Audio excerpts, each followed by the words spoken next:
meetings, get her done. You have stuff to do. He's got boxes to carry. Lunch is coming. He's got boxes to carry, Yeah. right? No, it's gonna be a. No boxes. Yeah, Furniture. I think that's My gonna heart be. rate is Furniture. acting up. Oh, That's really the reason I'm here. Look at it. yeah, I okay. don't start to go on Thursday anymore. What'd you say? And this is. I do too. Something terrible.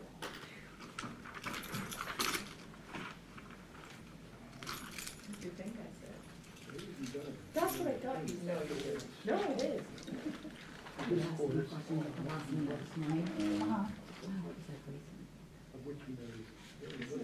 That's for sure. So I just sent the responses. So I'm gonna run upstairs quick. I'm surprised human services is only 15%. I should have done it before I came down here. Safety is 18.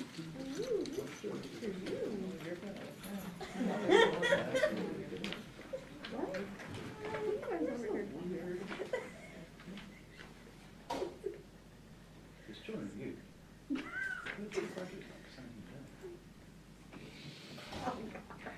We're gonna have to separate you ladies. I know. What? We're gonna have to separate you guys Can I go home? with pay, yes. Okay. We're all Yeah. even. Hey? Okay, then I'll be separated enough. Yeah. All four of us. Hello. How you doing? Doing well. Hi. Somebody should be a greeter. Me? Never. You're so nice. Isn't that the old people? Yeah. They're back now. Hello, how are you? And they're inside. They were outside.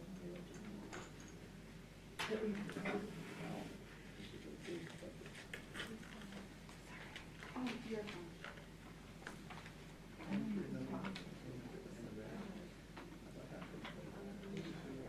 Second page. The summary. Yep, because, So you're talking about one like Total expenditure is 133, total fund is 110. Do the math. Well, it's not going on, Brady Township They got together it. for November. Yeah. oh, no, it can't. You I haven't seen her in a while. Squeeze it into the discovery maker. Good morning. We have Good to morning. approve it conditionally at the December meeting when they accept it. I know. Yeah. Amy, how are you, Alan? We're live, just so you know. I really don't look Yeah. into this.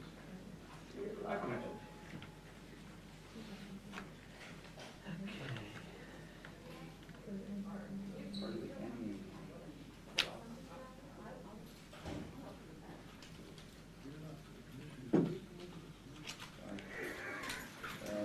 They don't pull a rabbit out of their hat. I really don't know over that. Come on.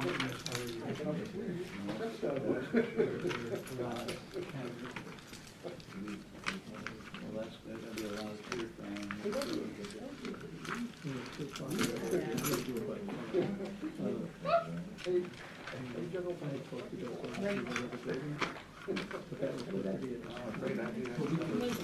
Well, no. No. Actually, let's talk to what?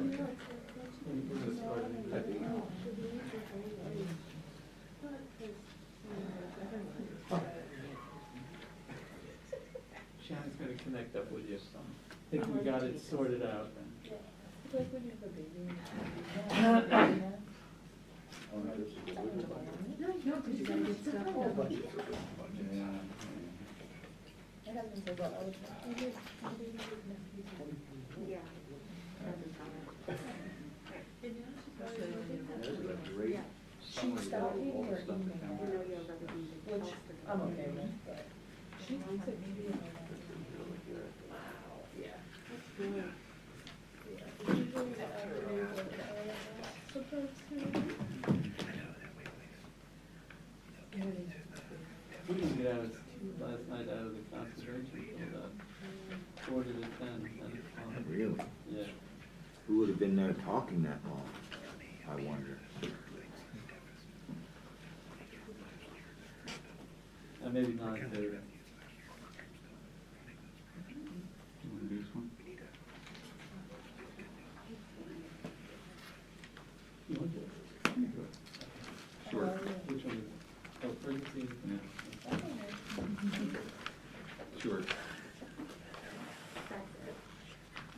Well, yes. Morning. Ask you to please rise for the prayer and pledge of allegiance. Dear gracious and loving Father, we thank you for this day. Lord, we ask you to guide us as we present the budget today. May we always be good stewards of our constituents' monies as we discuss our financial future together. Give us vision and clarity moving forward. Lord, we pray that all our needs are met accordingly and that we praise you for our blessings.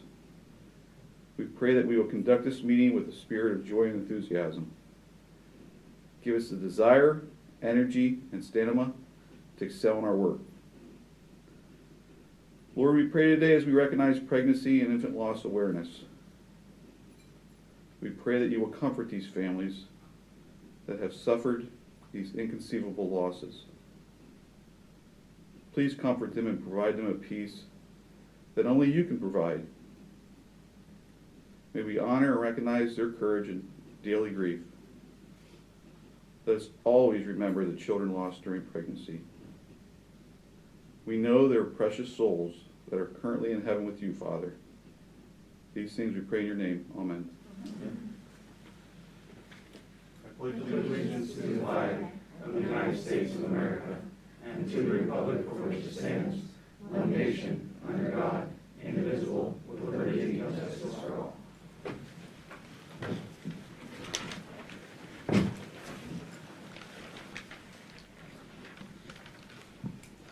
Convene the Commissioners' meeting at this time and ask for approval of minutes of the previous meeting. I'll move to approve. I'll second. All in favor, say aye. Aye. So carried. Ask for public comment on agenda items only at this time. Okay, hearing none. Commissioners, we have two proclamations today. The first one, the Controller's Office is here to receive the proclamation for Accounts Payable Recognition Week. I believe Commissioner Marabito has that one, or no? You have it, okay, sorry.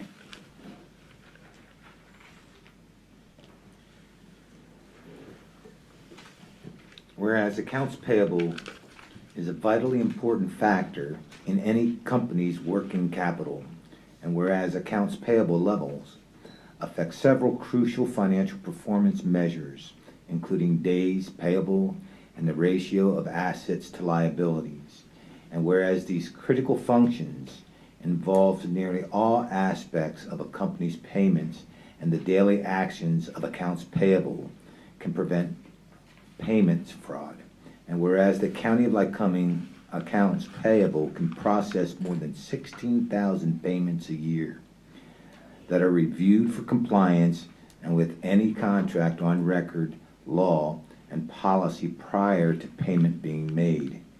And whereas the accounts payable team members exercise due diligence to save money in the organization by taking advantage of vendor discounts and taking steps to prevent duplicate invoices. Whereas accounts payable team members have a critical role that is key to the overall success of the company. And whereas now, therefore, we, the Commissioners of Lycoming County, recognize the week of October 12th as Accounts Payable Recognition Week, and is the perfect time to remind all accounts payable team members how appreciated and valued they are all year long. Signed by Lycoming County Commissioner Scott Metzger, Chairman, Tony Massera, Vice Chairman, and Richard Marabito, Secretary. I'd just like to start off by saying, this is just a proclamation, okay? And it's words that are very nice, and it doesn't seem like enough, of a reward. What you do over the entire every day there's something for you to do, and it's vital to the security of government and the trust that people have in their governments. I can imagine in some of these communities that you've seen reports of the fraud, the abuse, and from a team just like yourselves. And they get caught. But there are safeguards in Lycoming County, but more importantly, the people that we have running our accounts payable and the ledgers are upstanding individuals and citizens who are here to serve the public in the correct manner. And I thank you all very much. And, you know, I want to thank you also on behalf of the citizens of the county and try to help the public understand. When we say there's 16,000 payments a year, what that means is that we have documents coming in requesting money, public money, taxpayer money. And what you do is you make sure that those invoices are valid, that they're not phony contractors or phony vendors. You make sure that we are not paying something that we're not supposed to pay, so that if a elected official submits an invoice and you happen to notice that the address is their personal address for a carpenter, you say to yourselves, why is the carpenter going to work on a building that's not a county-owned building? And I only use that example not because elected officials do that in this community, but because we've read stories, and I think this is what Commissioner Mastera was alluding to. We've read stories all across the country of fraud happening where taxpayer money is stolen. So we appreciate what you do in that regard. It's not an easy job because, as the proclamation says, not only do you have to make sure that it's a valid invoice, but you have to check it against records, laws, and policies. If we have a policy that says we don't pay for certain clothing for employees, and that clothing is somehow submitted for reimbursement, you catch it. So there's a lot of detail work, and we appreciate it very much. And as Commissioner Mastera said, you're not often recognized for it. We want to recognize you today. And as our government's set up with 3 branches of government, it's set up that way for checks and balances of power. And you're the checks and balances of power. You make sure that as stated here, that things are done legally and professionally. And these words aren't enough for what you do. I'll be the first one to recognize that, along with the commissioner. Your office is a very difficult position. And a lot of times people get criticized in county government, your office being one. You know, why are they doing it that way? Well, there's reasons why, and often has to do with the legalities of it. And so we can't thank you enough for everything you do from the bottom of our hearts. You take a lot of abuse from different people. I see it, I hear it, and we appreciate everything you do. Hopefully we never give you any abuse. Maybe you can introduce the members, Nikki. Absolutely. Sure. This is Cindy and Heather. And Sherry's not here today. She's on vacation. So I've grown a new appreciation for her because I'm doing her job this week. And I did it during the really bad COVID time. And Nikki, would you mind stepping up to the podium? Yes, do that. Introduce yourself. Give us your title, and we also notice you have an auditor here with you. Because of our live stream. Okay. I'm Nikki Gutschall. I've had so many last names. Oh, no. Did we check her aliases? I can't remember which one I am right now. I'm Gutschall now. I'm Deputy Controller, and then we have Cindy, and Heather. And Sherry Hook is on vacation this week. But I was saying I have a new appreciation for her because I've been covering for her all week. And I did during COVID as well. And COVID wasn't as bad because we didn't have as many invoices. But this week I've already been in one evening along with working my regular hours. So I'm very ready for her to come back. But I just want to thank my staff. They're awesome and work very, very hard every day.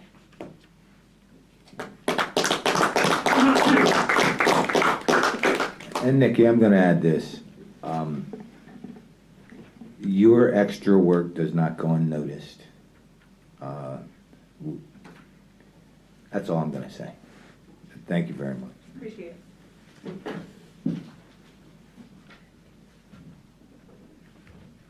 Thank you. Thanks.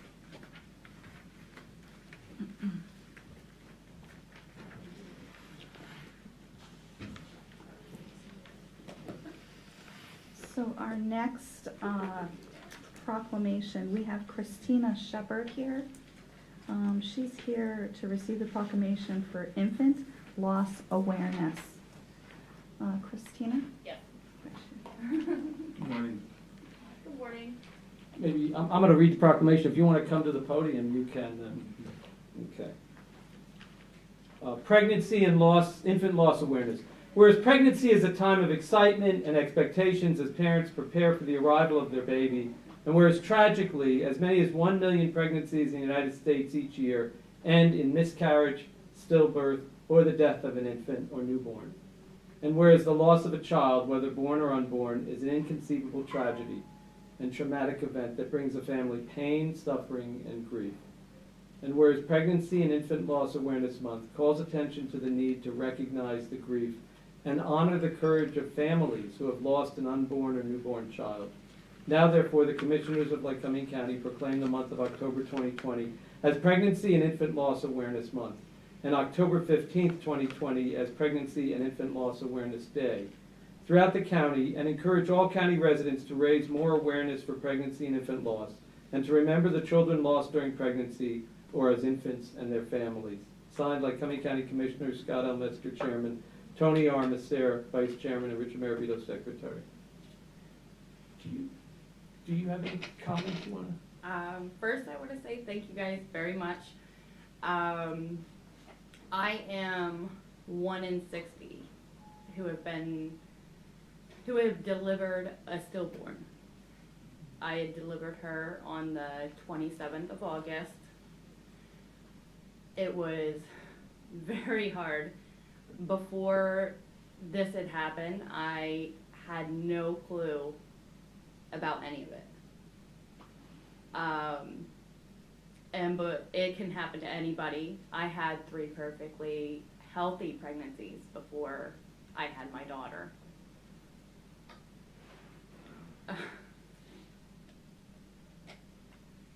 Well, we certainly want to say that we are sorry for your loss, and I think I could say that safely on behalf of all the people in the county, as well as my colleagues. But I think we also want to thank you for bringing this to our attention, because the numbers are staggering. When you see 1 million, it was just amazing. So maybe by doing this, you've helped us learn to help people heal, and we appreciate that. Thank you. Commissioner? I have a niece that has 2 little children now, and she had a stillborn. Same thing that you experienced, and the pain that her and her husband went through, our overall family went through, and so well, these children are always remembered. As I said in my prayer, they're in heaven, and we share your pain, and at the same time, we're sorry for your loss. Thank you. Mm-hmm. I am very sorry for their loss too. Yeah. We look at them as angels. I had a little baby sister that died very young, and that's what's on her tombstone, an angel. And they were presented to us for a reason, regardless. That's how we look at it. That's how we, dealt with it. And if you believe, you use them. You never forget them, and their spirit lives on. Mm-hmm. Yeah. You want to present? Thank you for being here.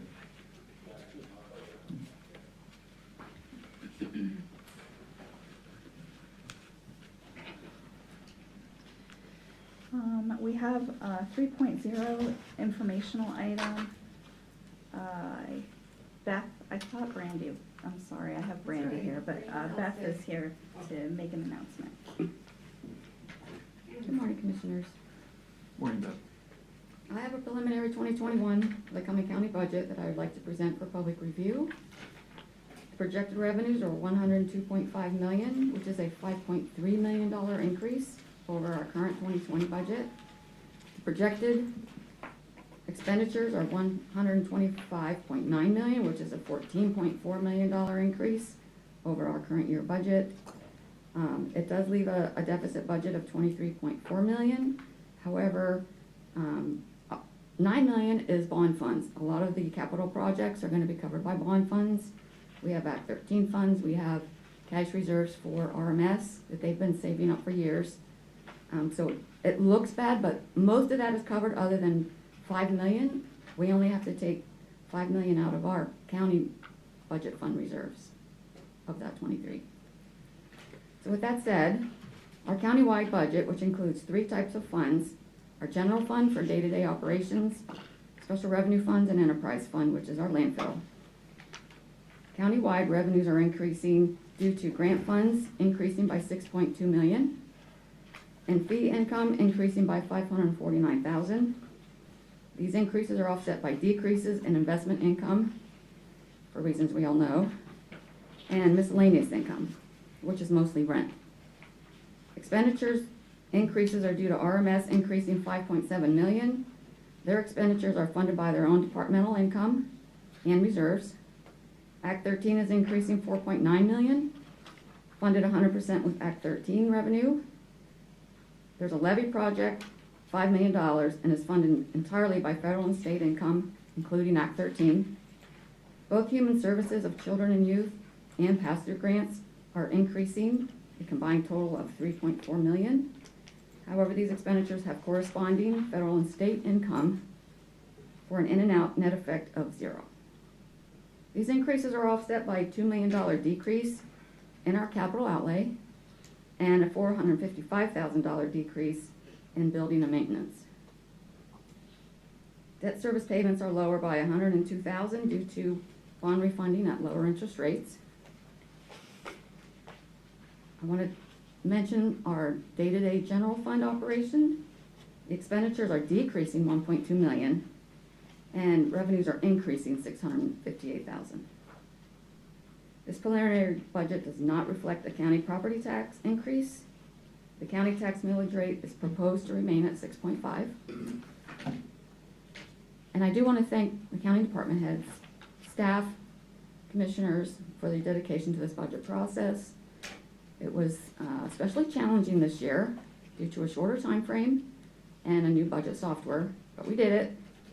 This preliminary budget will be available for public inspection on the county website, www.lyco.org, and hard copies will be available during normal business hours of 8:30 to 5, holidays excluded, in the following county offices: Office of the Commissioners, Controller's Office, and Budget and Finance Office. And we will also have a copy over at the James B. Brown Library. Commissioners have scheduled a town hall meeting this coming Monday evening, October 26th, for public comment and discussion. It will be held in the Commissioners' boardroom here from 6 to 7:30, and they will also be accepting public comment at their regularly scheduled public meeting on Thursday, November 12th at 10 a.m. And any additional adjustments made between today and final approval will be announced at formal adoption on December 3rd, 2020. Okay, thank you, Beth. We're pleased to announce that we've released the budget early this year. We feel that the earlier the better, that we can have the public look at it and get back to us on ideas and ways we can even curtail things even more. 2 things I want to highlight. There is no property tax increase. It will remain at 6.5 mil. Also, that the revenues increased 658,000 and the expenses continue to decrease. So even though you mentioned things look bleak, I look at it, I look at this budget as cautiously optimistic. We have monies available. There are different funds. The thing is, through our new budget process, we're able to locate those monies more efficiently. And I'm going to be in favor. I'm going to emphasize next year to the other 2 commissioners, I think we need to have quarterly reports. We streamlined the budget process quicker this year. We've condensed it from 6 weeks down to 3 weeks. And I think that was more effective. It was stressful, but I think it was more effective. At the same time, I think the quarterly reports will be giving us the monies more accurately as the year goes on. This has been a challenging year due to the COVID virus. We do not know what kind of state monies are going to be coming in next year, or federal monies. I know that's a concern of all 3 of us, commissioners. And that will be revealed in the month of probably December at the latest, like they usually do. They usually operate on a budget that goes from July till June, but this year they did a 5-month budget due to the COVID, and that will run through December.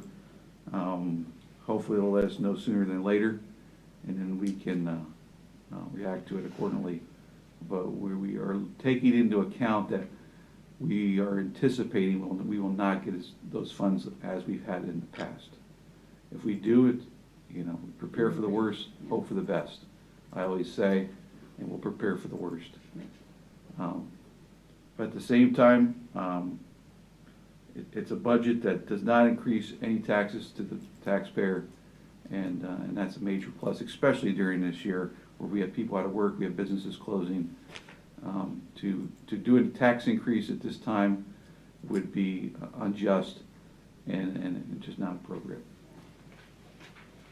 One of the things that I think is important for us to try to keep in mind is that work we do on the budget always takes a little while to become effective. In other words, this is a $100 million or $125 million ocean liner, and you can't turn an ocean liner with the same speed that you can turn a motorboat. And the reason, what I want to point out to you is on December 31st of 2015, there were 552 full-time positions in the county. On October 20th, 2020, there were 530. So the number of full-time positions, and the prior board worked very diligently on this, Commissioner Masser, myself, and Commissioner McKernan, and we're reaping the benefits today because that reduction of basically 22 positions saves the taxpayers approximately $1,320,000 a year. So I say that both for the public and for employees to strive towards ever greater efficiency. Now, there's been an increase in part-time positions. There were 94 part-time positions on December 31st, 2015. That's now at 101. But that number of 7 is really very, I would not say real significant. I say that because we want to be able to try to keep these jobs at county government as decent jobs that are jobs that people want to stay at, because when we do that, we deliver better services to our constituents.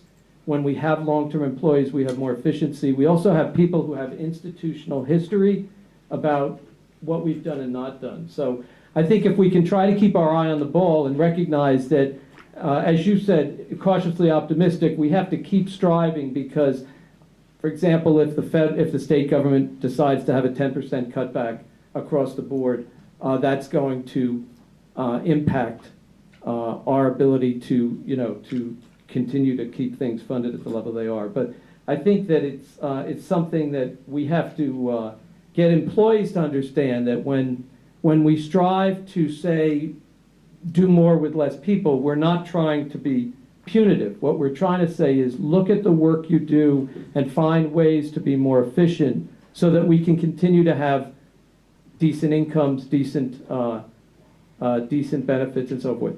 And we say this in a community where we know that a major employer just laid off 400 people. So we also have both a fiscal obligation to our constituents as well as a moral obligation to recognize that not everyone is in as good a predicament as our employees. So I hope that we can take that in a spirit of let's continue to try to be more efficient, and also that I hope the public will recognize that county employees try to do their best every day of the job, every day of the week, on every job. But Beth, thanks to you and all the folks, as you said, the department heads, we have this new procedure, as you mentioned. And I think it would be helpful if you just explained a little bit. At the beginning you said we have a $23.4 million deficit, but $9 million is covered by bond funds, only $5 million coming out of general fund revenues. Can you elaborate on that for the public? Because when they hear a $23 million deficit, they're going to say, oh my gosh. I think it would be helpful for you to teach them how do bonds come in and go out and so forth. Sure.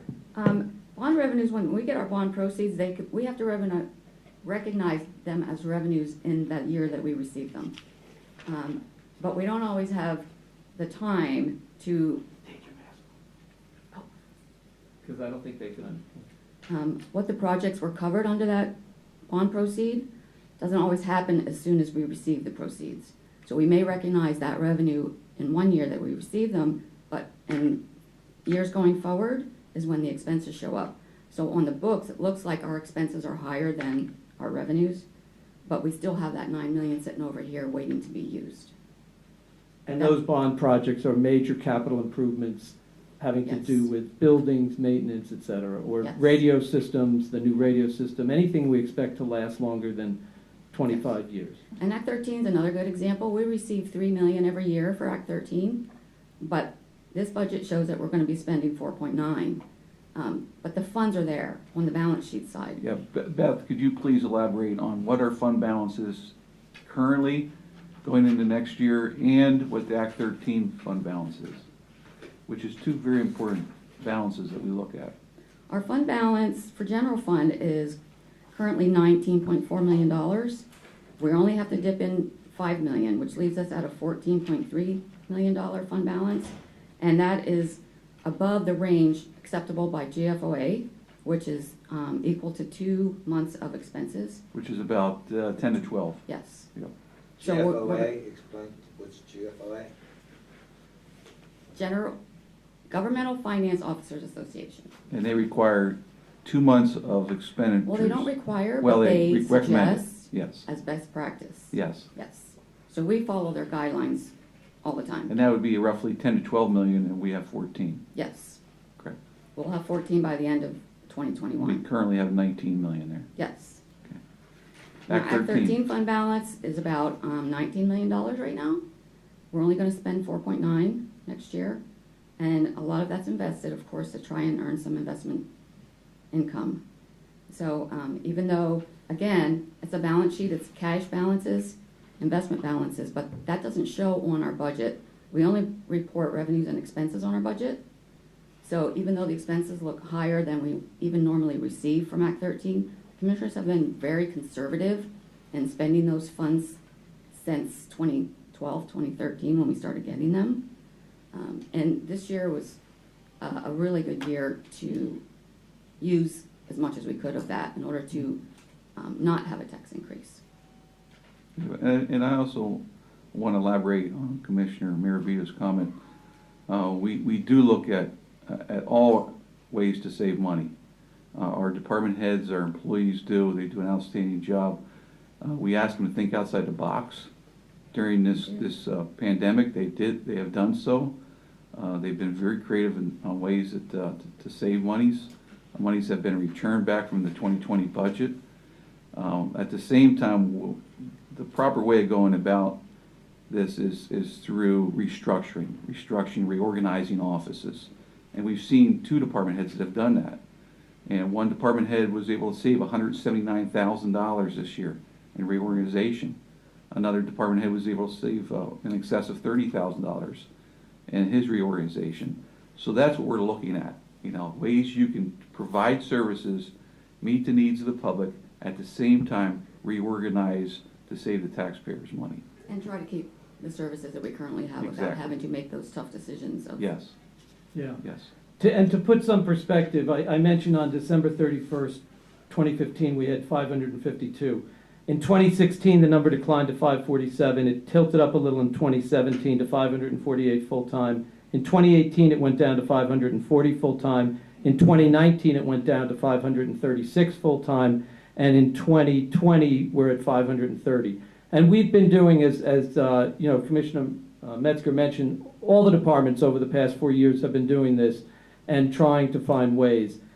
Obviously, personnel is our big expense. Between healthcare, pension, and wages, it consumes the huge part of the budget. And it's just, in the private sector, I always say that your competitor is nipping at your heels, forcing you to be more efficient. In the public sector, the commissioners almost need to be the competitor nipping at the heels, because that's our only responsibility. Is the budget. When I say only, what I mean is that is the main. We don't run the courts, but we do need to be ever present, nipping at the heels, if we want to maintain fiscal responsibility, because we don't have that private sector competition going on. Commissioner? Yeah. about a month ago, we were looking at a projected general fund balance at the end of 2021 as almost negative, just about around $1 million. So about a month ago, we mentioned about having to cut. Well, were we gonna cut? Would we be cutting personnel or furloughing them? And so it was a group effort that we got that balance according to you now, and what we see as at the end of 2021 we'll be at about a $14 million general fund balance. So that's great, and I look at it this way: the things that the public do not see, that we negotiate and work very hard on, is healthcare. Because we understand, even in the private sector, that if you continue to raise deductibles on working families, they're not going to be able to afford it. This is, and it's happening now, regardless of what you think of the ACA or whatever. This is crushing families.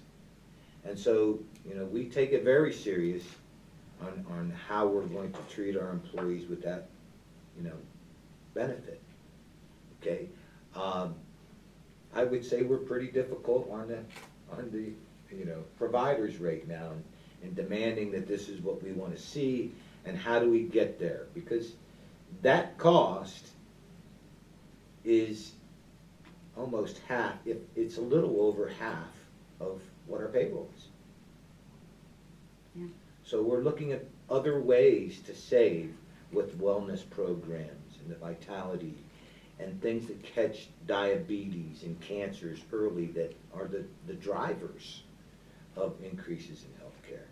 So that's something you don't see in a budget, but we're working very hard on. I want to get back to your one comment, because I did send you a list of questions earlier this morning, which my two colleagues did mention some of them. But at the very end, we talk about a $19 million current fund balance versus next year's $14 million. And that means we're taking $5 million out of the reserves, right, to balance the budget. Yes. Now, we have to look at that in detail, because that is not necessarily the direction we want to continue to go. Okay?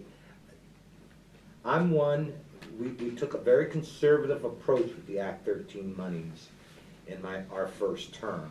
And that was because we like to use and think of it as being able to have funds to leverage that money to get 7 to 30% back in return on projects that would absolutely improve the quality of life in our community. And I think we've done that quite well. Lately, though, we've been using some of the Act 13 money to help balance that budget. And that money is only going to be there so long. And that's another story that we can talk about. Because 15 years go just like that, 8 years already. We are already half over our revenue generating from the initial wells, okay? And we're only receiving, what is it, $10,000 a year now. So we only have that on those wells for so long. So we have to be very careful of how we use the Act 13 monies to balance our budget, Well, you've been careful ever since we started receiving it. Yeah, yes we have. There's no question about that. But I just want to emphasize that we still have to be careful of what we spend our money on and the future projections of these fund balances. Let's see here.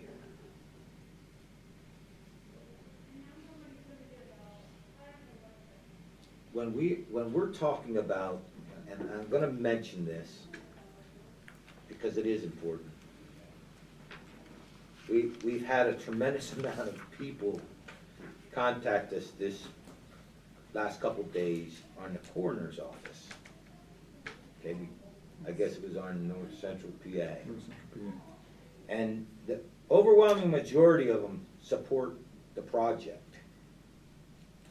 And I even support the project. It needs to be done. But there's other projects included in that, okay, which will increase that projection quite significantly as to what we'd have to spend on the corner, okay? These are monies that we do have cash reserves other than in the general fund. Yes. And we could be looking at using those reserves to pay for the building, to pay for the cost, and not borrow the money. Okay? I believe we've taken out 2 or 3 bonds in the past 3 years. Okay? That's Well, not a taken- trend I issue- like to yeah. go in. Well, issued bonds Issue. was only one. We refunded the other 2. Right, So but, that's basically a refinancing, which is good as well. yeah, I understand, but it increases the debt service. Take your mask down so we can hear you. Oh, sorry. It does increase the Thank you. debt service. So. Actually, our debt service is going down for 2021. Well, that's good news. Mm-hmm. That's good news. Due to the refunding that you have done. Right. And we did realize some savings there. Yes. But nonetheless, we're still doing projects. Yes. From the telecommunication project of $7-8 million to, what are the levies? Mhm. I mean, and I'm not saying that these are bad projects, okay, especially the levy. We didn't even have to get involved in that levy, but we did because we thought it was the right thing to do. And that's basically 100% funded by federal and state funds. Well, no, we've put up. Other than Act 13. Yeah, well, right, Initially. right. We put up, well, we may have to put up more too, because we didn't get one of the grants. So I think the public should be prepared, that's the point you're making. Yeah. Yep. And so next year, we deferred some of the expenses out of the general fund until next year. Okay, and we're going to see that. So, coming into 2022 budget, right? So then it becomes a matter of having the public aware of what we're planning on doing. And that's something that over the next couple months, we should be informing them. And we can make decisions. We can go out and take another bond out if we're gonna try to do a building that's gonna house 3 different projects, okay, or 5 different projects. We can do that, or we can use cash. I'm not sure, interest rates are very low. Mhm. They're very low right now. So we're not making any money on our money. Okay, but when they go up by just 1 or 2%, we can make millions. And we saw that through 3+1. So to spend cash may be a detriment. We You have to could consider your probably cash make flow. up, right. So that's another thing that we're gonna have to talk about. And we have to do something very soon for this corner. And we'll have to do something for the MDJ office because his contract runs out. So a lot of different things on the horizon. But I can assure the public that it will be transparent and we will make sure that we continue to work hard and keep the fund balance as high as we can. The point that you just made is the ocean liner. You said we have to look to 2022, 2023. If you remember the early intervention report, the EIP report told us we have a structural deficit. And what that means is that our revenues increase at X rate, X%, and our expenses increase at 2X, Now, it may not be exactly twice, but my point is that's what a structural deficit is when your expenses increase at a faster rate than your revenue. You can always increase revenue by raising taxes, but then you're basically in a cycle of constantly having to raise taxes, which is not an option that I think any three of us want, and certainly we know the taxpayers don't. So I think what you said is very important, that we have to look out, and to get this ocean liner moved 3 years from now, or even, 3 for the next Board of Commissioners, we have to continue to make the changes now over incrementally each year. And I'm going to continue to push for fewer full-time people, because I do believe that, and I've seen it in the private sector, I mean, entities that worked with more. Now, obviously, we're different, but we are similar in that there's always ways. It doesn't mean firing people, and I don't want that to be the message that goes out. It really means about when positions open up, I think we have to be more vigilant. This year, we pretty much replaced all the positions as they opened. I think we have to be more vigilant about pushing the department heads to say, how can I do this differently with fewer people? I mean, the reality is that's what happened in the private sector. Everybody I talk to, whether it's a hospital worker or a manufacturing worker, they've been forced to become more efficient. We need to make sure we give them the tools to be efficient, so you may see us buying software or technology to make them more efficient. You know, the project of combining the 5 entities would help us be more efficient. We would have to spend some money at the outset, but we would be more efficient because we would have people in one building. It also would take pressure off our prison, because people now who go to the prison basically because they're drunk on a Friday night and they get a DUI and they sit in the jail for 3 or 4, or sometimes if it's a holiday, 10 days. They could sit there for 10 days until they're actually having an arraignment hearing. Right, till they're arraigned. They're sitting there. It's taking up our prison space. Now, our prison space now isn't so high, but when things go back and the virus is gone, and that certainly is a contribution to cost, because we have to ship people out and so forth, and we don't get reimbursed.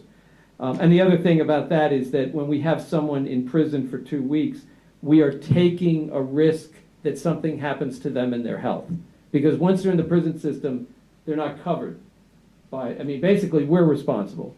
So if they happen to be in the prison system, and God forbid, and I'm not talking about, I'm talking about people who do something that they shouldn't have done, but they have a heart attack or something, it's on the taxpayers. So it's to our advantage to get them out of the prison. But I just think that we have to be, and I say that, and I think we have to be vigilant. I think that's what you're saying also, that we can't really sit back. There are problems that we'll have to solve, like the coroner's office. I mean, it's serious problems. So I think we just need to keep that in mind. And I hope. I mean, this is both to the public, but also to employees. I hope employees don't take what I just said about trying to have further staff as something mean-spirited or something that's demoralizing. That is not the case at all, because I have always fought and defended to have good benefits in this job, in these jobs for people, whether it's a defined benefit or it's a good health care. But it also means that the obligation we owe the taxpayers is to try to make sure that we're as efficient as possible.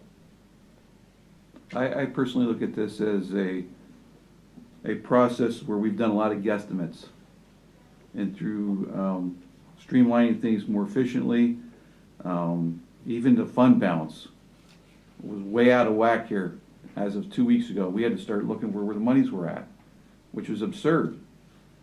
And the IP study that you referenced talks about quarterly reports and making sure that we know where the monies are on a regular basis. And that's vital that we do that. And I look at that we have to look at the whole picture. Who's in these buildings? Who's in these buildings that we own? What bad leases do we have? Because we have some bad leases that we need to get out of. We need to start getting into buildings that we can consolidate. We can be under one roof for those type of services. I stressed on Tuesday, you can't move the coroner, you can't move a district justice into a building where there's retail. It just doesn't work. And that building across the street is 60% government, 40% retail.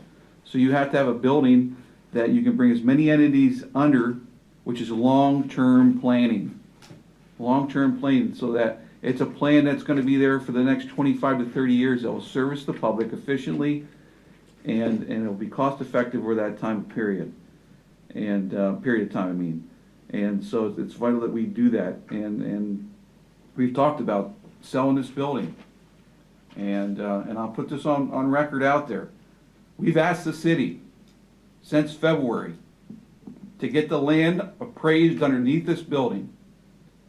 We wanted to swap land. We did our appraisal in 1 week. 1 week we had it done in February. We've reached out to the city. We've reached out to the mayor numerous times. We finally drafted a letter 2 weeks ago. We've given them a deadline to please respond to us so that we can move this building. And if we can swap the land, we can get more money for this building, because we want to move this building and move across the street. We have empty space over there. We can start consolidating things under one roof.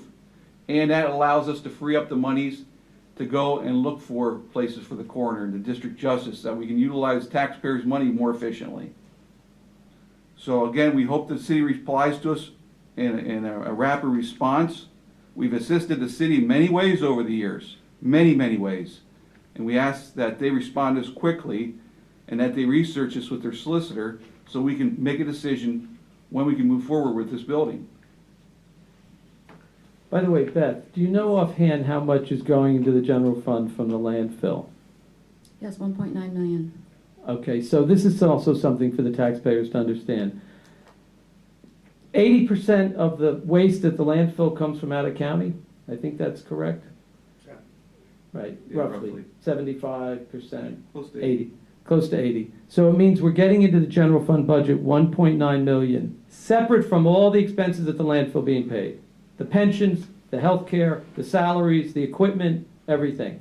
So that's a good thing for us as a community. Not to mention that we were able to control how much it costs to dispose of waste, which if we didn't have a landfill. So that was forward thinking by those commissioners who set that up. Hopefully we have as much wisdom in the decisions we make.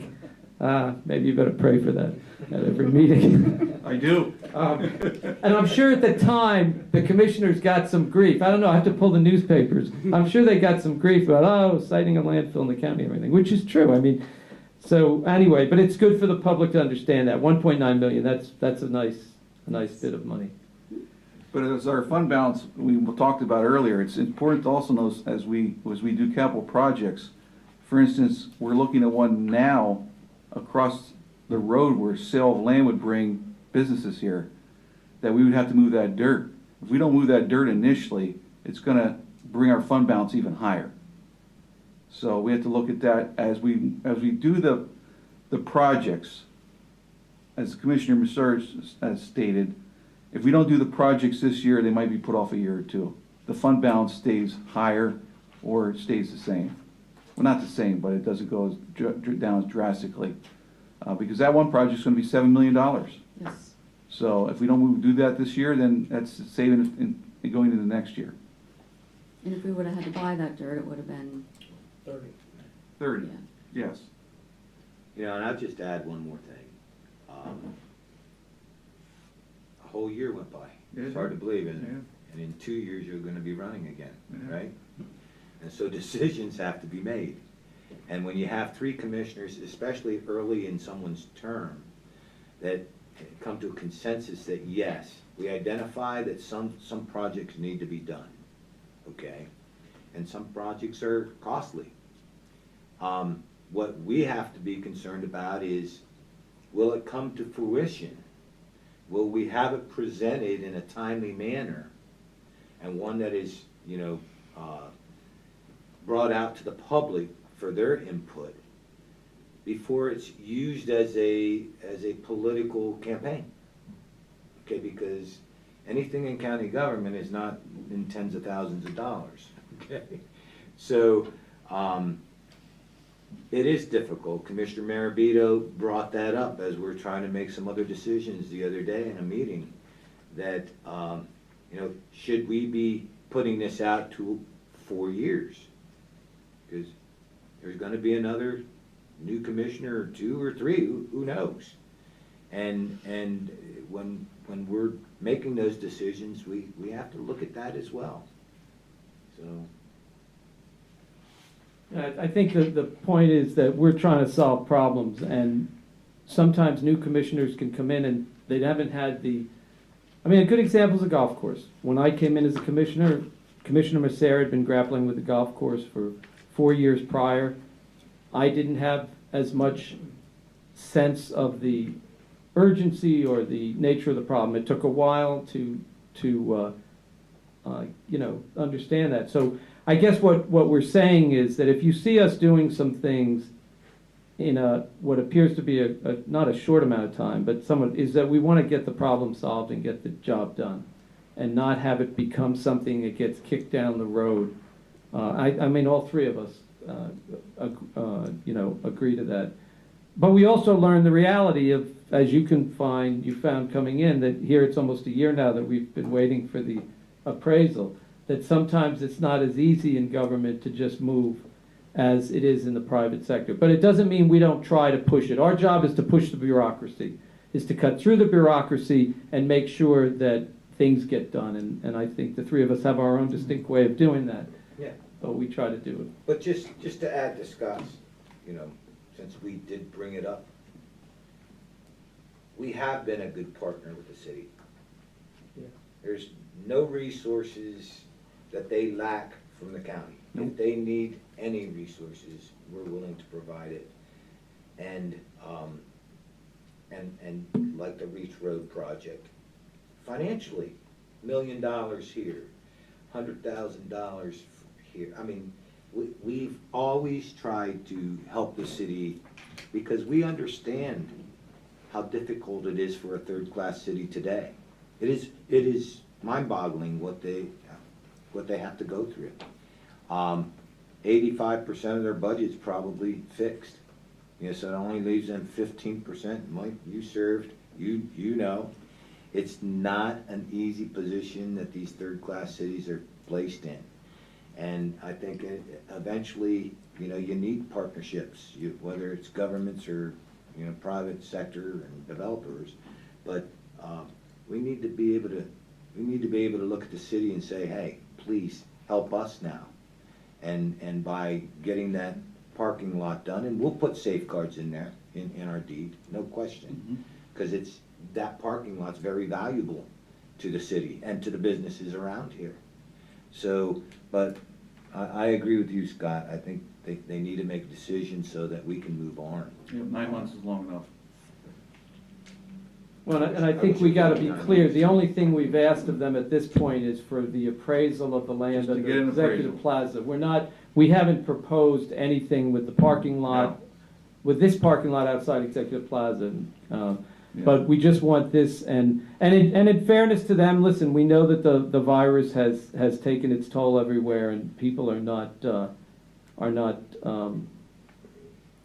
have as many staff and so forth.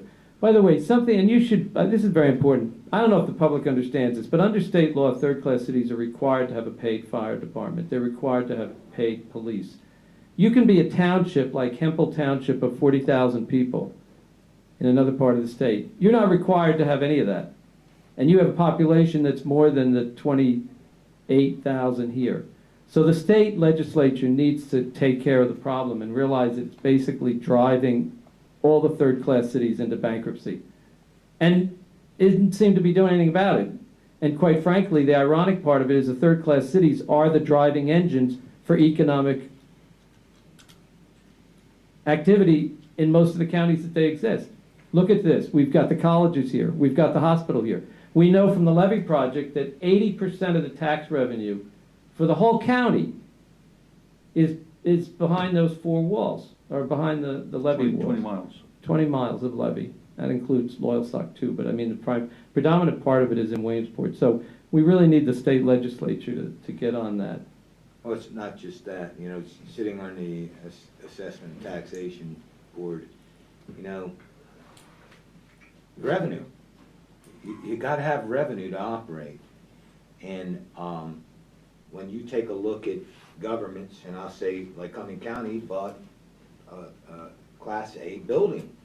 And it kept it on the tax rolls because it was an investment, but now it's not. And so there's properties all over this city that are nonprofits that they're not gaining any revenue from, okay? And that's, I'm saying that as a city, but regardless. So what do? The legislature has a hard, difficult time trying to change how you're gonna tax people. You know, no matter what they come up with, you know, personal income tax, a sales tax. There's so many different things out there to try to gain revenue and remove the property tax off the. Well, what about the $1.5 billion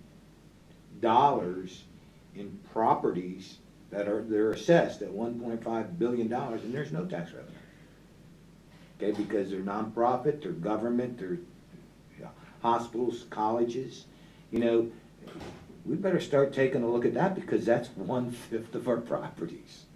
You know, and to us, it may not mean a lot of money or revenue, but to a third-class city that's struggling, you know, we've got to be creative. We've got to be creative to help take the stress off of them. I want to personally thank the people that have reached out to us, especially the corner project. I encourage anyone to reach out to the Commissioner's office, any one of the three of us, about anything regarding the budget, what your thoughts are on any project that we discussed or looking forward. We're always receptive towards speaking to anyone from the public.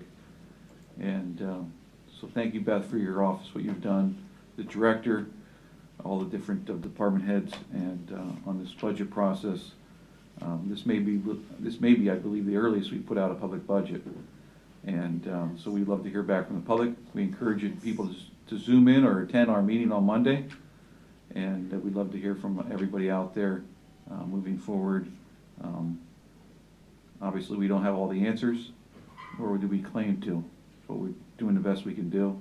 And I'll emphasize again, I think this budget's cautiously optimistic. The county has monies available for different projects. Not all the projects we want to do, but again, it comes down to next year, what is going to happen with the state and federal, which we're all very concerned about, and we'll see where that plays out in the future lying ahead. Yeah, and I want to reiterate that not only Monday evening from 6 to 7:30, but also November 12th at 10 a.m. Yep.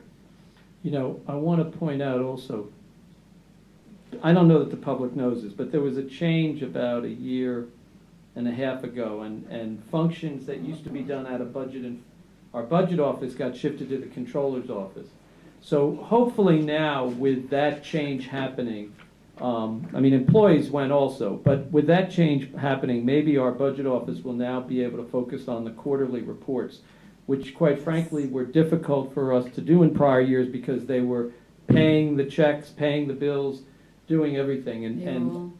And optimistic, the director has been pushing a long time for those, and all of us would love to have them, and it's really a question of now seeing that the budget, we changed the name, it's no longer the fiscal office. Budget and Finance. Budget and Finance. They can do these quarterly reports so we can stay on top of these numbers. Yeah, and we look forward to that, but we also look forward to even a better budget document. Yeah. So yeah, we're Yep, looking forward absolutely. to. Okay. Yep. Thank you. Thank you. Okay. Public comment? Okay.